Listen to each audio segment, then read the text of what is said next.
Welcome viewers, आप देख रहे हैं शाइस्ता बातें। इस वीडियो में आपको बताएंगे कि प्रेगनेंसी में खांसी हो तो क्या करें।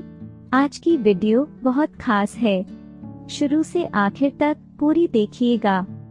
इस वीडियो में आपको 3 घरेलू टोटके बताए जाएंगे जिनकी मदद से आप खांसी से छुटकारा पा सकती हैं। नंबर 1, थोड़े से पानी में 1 खाने का चमचा सिरका मिलाकर दिन में 2 से 3 बार पिएं। इससे आपके गले को आराम मिलेगा। नंबर 2, खांसी में हल्दी की चाय बना के पीने से गले की सोजिश में आराम मिलता है।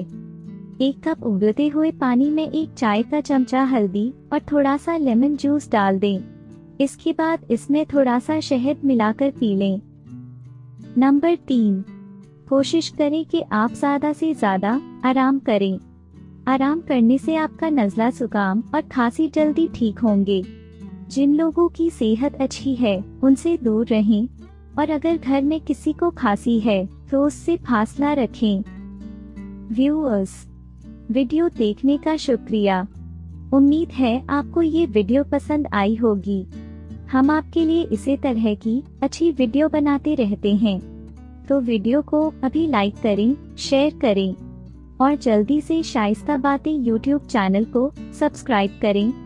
बेल आइकन पे क्लिक करें ताकि आपको आने वाली हर नई वीडियो की नोटिफिकेशन सबसे पहले मिले। शुक्रिया।